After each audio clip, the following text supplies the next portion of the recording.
It has been a great pleasure to share this time with you.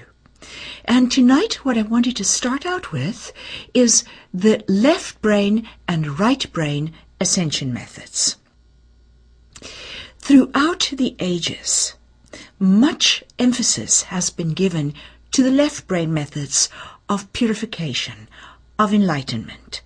The left brain methods work with the silencing of the mind. Certainly, that's one way of looking at it.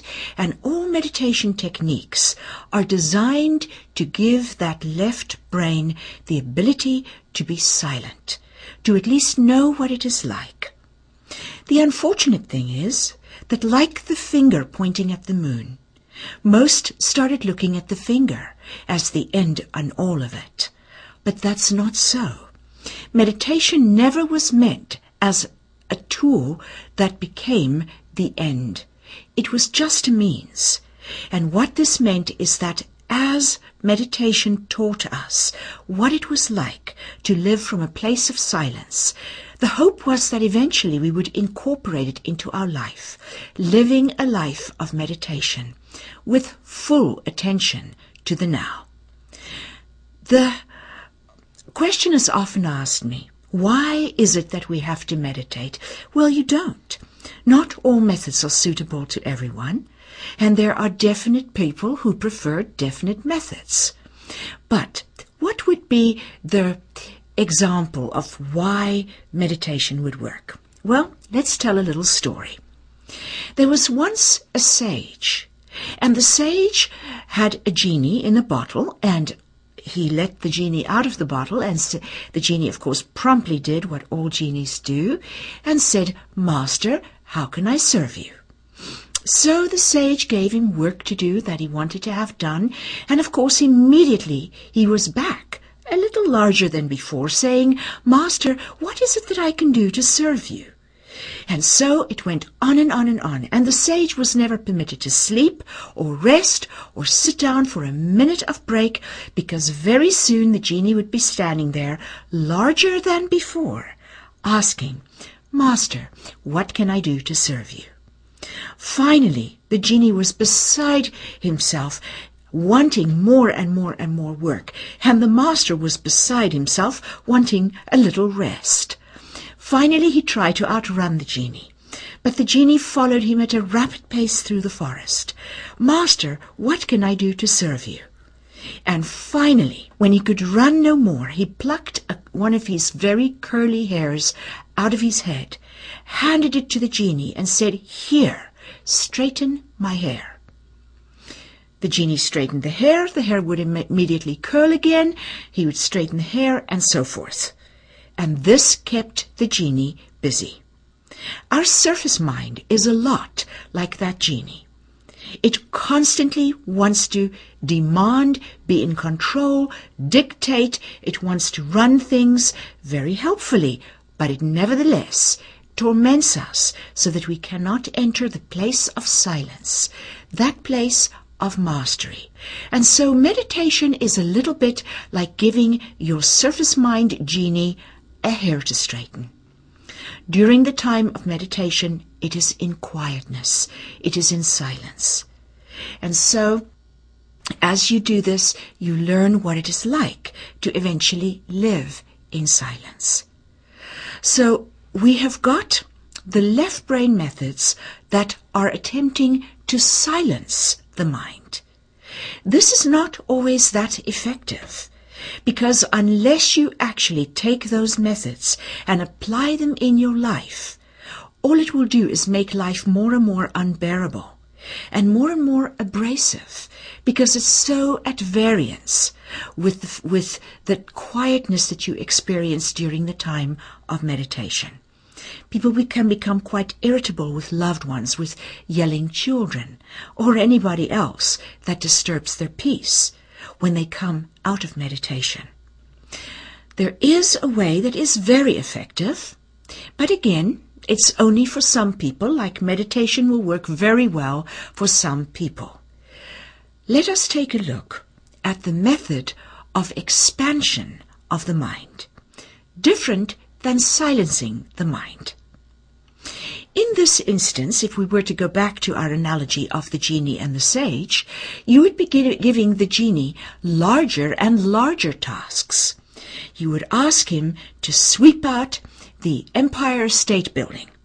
Then you would ask him to sweep out New York. Then you would ask him to sweep out the whole East Coast of America, then the whole America, and so on until he sweeps out the world, and then he sweeps out the cosmos. You give him larger and larger tasks until finally he says, I'm finding this work will not work for me. I'm going to go and rest. This is exactly what we do in the classes that I give. People come in with their very cozy belief systems. I warn them that I'm going to stretch their mind, and they might get kind of irritated at me because surface mind does attack that which threatens its prison bars of belief systems. However, I do my duty, and so my duty is to push them further and further and further in perception, until finally the surface mind, not being able to handle it, because where we go, you have to go through heart. You cannot go through surface mind. It defies the laws of reason, and reason demands to constantly be pacified. So eventually what happens is that you have your genie give up, resign, and then you enter into your mastery. The left brain method of ascension that I use, and as a Nagual over the years, which is, as I've mentioned, a specific form of mystic that will in fact work with power to create more perception and work with it in a total impeccable way. Impeccability and dissolving illusion is the hallmark of a Nagual, a Toltec seer who is dedicated to leading others to freedom from illusion. So, if we take a look at the Naguals, they are divided into the 4 directions. I function from the East, and in the East there is the philosophical Nagual.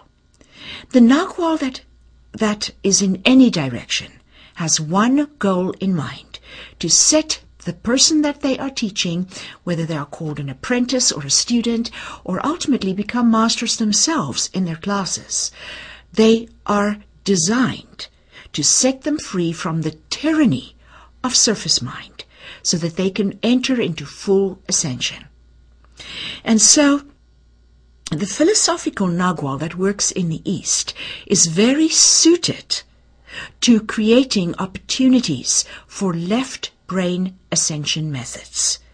The left brain ascension methods that a philosophical Nagual uses is to expand vision further and further and further, because the tendency of the left brain is to think that it knows, when it cannot possibly know the greatest majority of life in the cosmic reality because of its vantage point.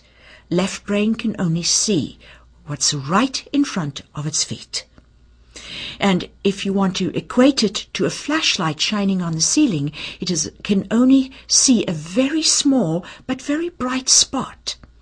And as you enter into higher levels, the whole ceiling starts to light up, not just the small spot of a very tiny flashlight. So left brain cannot see that far. And initially, as I start in to stretch the mind of those who come to me for mastery, they first of all think they know. Yes, they are all nodding. Finally, I get the deer in the headlight look. And what that means is that now left brain is thoroughly confused. That's the time I give them even greater information. And the further I take their perception, the more irritable or more frustrated left brain becomes, and then eventually it just gives up. And finally they are able to hear me, because they come at the information from the heart. So the left brain method uses perception. Various ways of getting perception is, of course, by a Nagual's assistance, which is much quicker, or it is to take every challenge in your way as fossilized or frozen, if you will, insight. To find the lessons within it, to ask, what is the lesson? What is the role that I am playing here? What is the contract that I am fulfilling? What are the mirrors?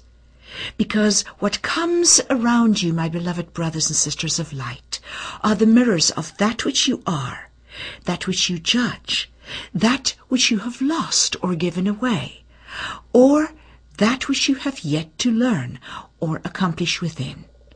And those are the mirrors that you draw into your environment. And also to ask, what is the gift? Because everyone that comes before you brings you a gift or comes to receive from you a gift.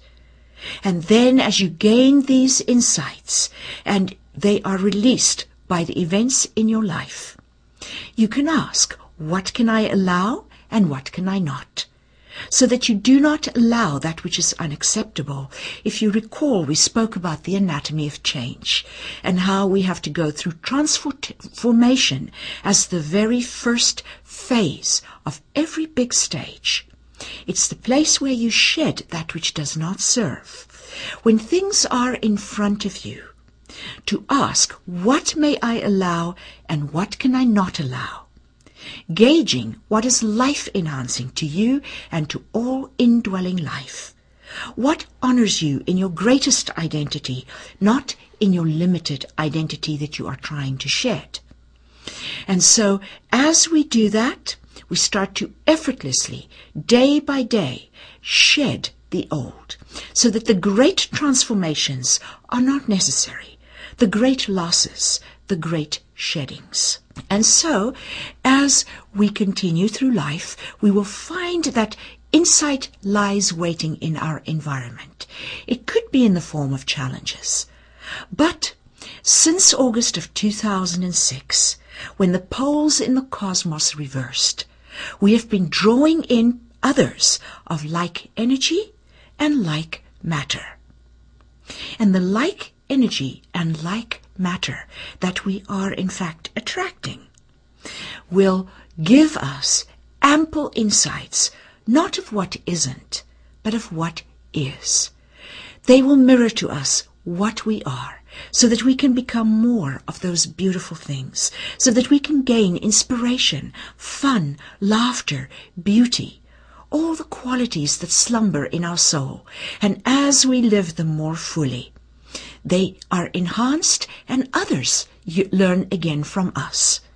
So we can learn by those who inspire us to greater heights, the type of people we want to be around, the light family we have sought. And so, as we continue through life, these are ways in which we gain perception. Well, the more perception we gain, the greater our leap up the rungs of the ladder onto the path of evolution. Perception is the left brain method. And enough perception causes transfiguration. And then again, as we shed and as we transmute anything that is not of worth into a learning experience or wisdom, we gain more and more perception. And yet again we have to transfigure, and that means that we move up to the next rung of the ladder. So as we move up the rung of the ladder through perception, perception changes our emotions, our feelings. And as we change our feelings, it changes our perception. Now, I want to actually qualify my statement, because feelings technically is non-cognitive information. And this is not really what I mean. I mean the pure emotions of our heart, the emotions through which we broadcast devotion, the emotions that are part of attitudes. And so, as we go along, the perception yields emotion, and the emotion yields perception. So there is a beautiful cycle between these two things where one yields the other. So even if you choose the left brain method of ascension, it will heighten within your heart the love and the praise and the gratitude. And if you choose the right brain method, it will in turn effortlessly, without even realizing how, enhance your perception. And you will see further and further than you have ever seen before, and in turn, this enhances the pure emotions of your heart. Now, my beloved brothers and sisters, I just want to pause here for a moment and tell you where you can get those 12 pure emotions. We have them in the book, The Ring of Truth. We have them in the book, Opening the Doors of Heaven, Revelations of the Mysteries of Isis. And we also have them in our website, which is www.spiritualjourneys.com, as part of the Bel Vas Patah section. If you take a look at the 12 pure pairs of emotions, you will find that why they are paired is that they pulsate with one another. When they pulsate with one another, pure emotion flows from the heart. The one enhances the other. For instance, love and trust. The more trust you feel in your own higher aspect, in the infinite being's wisdom to guide your life, the more you love creation and all the beings around you. The more you love, the more you uncover the perfection and the divinity of all life, and the more you trust. This is exactly the way anything that pulses in the cosmos works. That is why the more perception you have, the more emotion it will engender. But let us take a look also at the right brain techniques. The right brain techniques use love and praise and gratitude. Love and praise and gratitude are very specific, the three primary attitudes of ascension. The Ascended Masters once told me that if you engage in any one of these attitudes, fully and completely immersed in it for as little as 14 days, you would go into ascension, if you felt it every moment of your awake time. Well, let's take a look at love and praise and gratitude and see why they are able to catapult us into ascension. This is the part that has been much overlooked by the mystery schools. Mystery schools have sought to train the mind. It has sought to silence the left brain. It has seldom provided, unless you are in the Toltec teachings, it has seldom provided the broader and broader vision, if you will, the larger and larger perception that creates the left brain to finally just give up. However, if we now look at the right brain, which is the love and the praise and the gratitude. So why is the brain involved in love and praise and gratitude? Because they are attitudes. We must differentiate. We have said that feelings are non-cognitive ways of getting information. Emotions are something else. We've told you where to go to look at the 12 pairs that mimic the frequency bands that form the gridwork that keep open the large cosmic space where individuated life is taking place. These emotions are different yet again. They are based on desire. For example, trust is the desire to surrender. Love is the desire to include. Joy is the desire to live, to be. Passion is the desire to know. These are some of those beautiful, beautiful emotions. They're all based on desire. Now, what then makes an attitude? Because we need to know this if we are going to be studying a right brain ascension method based on attitude. Beloved ones, think of emotion as being a wobbly little waveform, just a small little fragment lying horizontally in front of your eyes. Think of perception as the vertical little wobbly line or waveform, separate from it, lying somewhere else in front of you, in front of your eyes. Perception is vertical, emotion is horizontal. Attitude is a combination of these two. Attitude, in fact, looks like a wobbly cross because the vertical and the horizontal little waveforms intersect and are bonded in the middle. This is exactly the way an attitude looks like.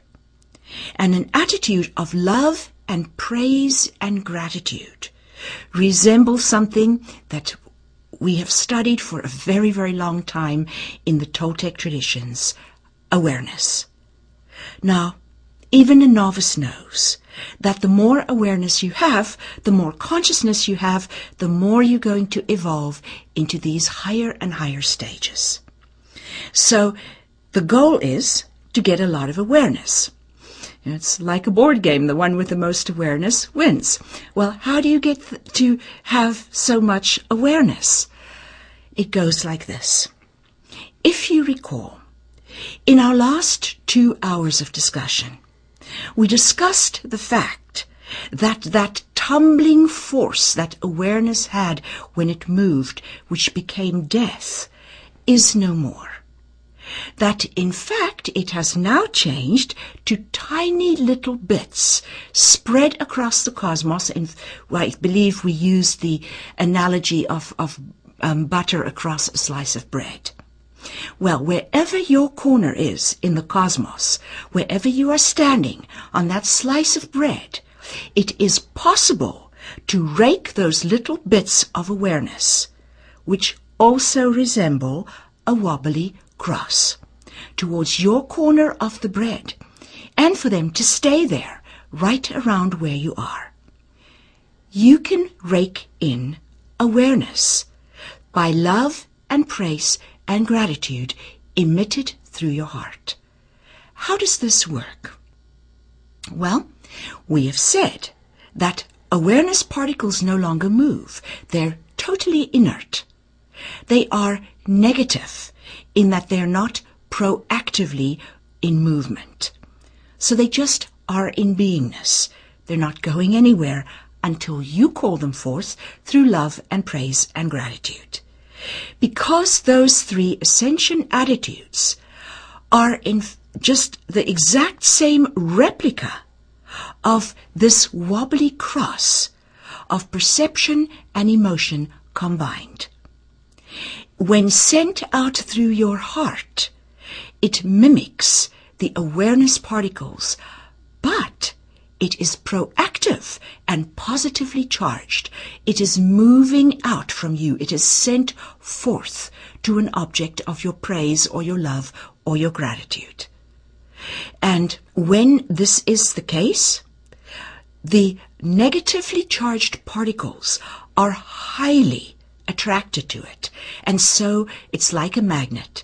They come running.